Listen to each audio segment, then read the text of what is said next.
సింహాచలం బాబాయ్, పొద్దున హోటల్లో డబ్బు ఇస్తానంటే వద్దన్నావు. ఇప్పటికి తీరింది నాకు. ఇదిగో డబ్బు. నీ చేతికి ఇచ్చే విద్యొచ్చు తప్ప నీ నోటికి లేదనే మాట రాదు బాబాయ్. అందుకే నిన్ను హోటల్లో డబ్బు బయటికి తీయద్దన్నాను. నువ్వు డబ్బు తీయగానే ఎవడో వచ్చి ఒక కన్నీటి గాథ వినిపిస్తాడు, నువ్వు కరిగిపోతావు. ఇలా ఆ పాల సుందరయ్య గాడు నీ దగ్గర ఎన్ని రకాల కథలు చెప్పి ఎంత డబ్బు కొట్టేయలేదు. పోలే బాబాయ్, ఈ డబ్బులు నా సొంతమా, నా దగ్గర మిగిలిపోతుందా చెప్పు.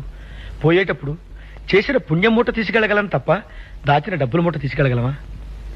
అందరూ సుఖంగా ఉండటం కంటే కావాల్సిందే ఉంది బాబాయ్. ఈ వారానికి 400 పిల్లల ఖాతాలవి. అలాగే పిల్లల ఖాతా పుస్తకాలు చూడొకసారి. అక్షరం ముక్క రానివాణ్ణి, అవి చూస్తే నాకేం తెలుస్తుంది బాబాయ్? అవన్నీ నువ్వు చూసుకుంటున్నావుగా, అదే నా నమ్మకం. బుజ్జి పండు ఎంత అదృష్టవంతులు బాబాయ్. తల్లి తండ్రి తని అయి పెంచే నీలాంటి తండ్రి దొరికాడు. అమ్మలేని బాధ అనుభవించిన వాడిని కదా బాబాయ్.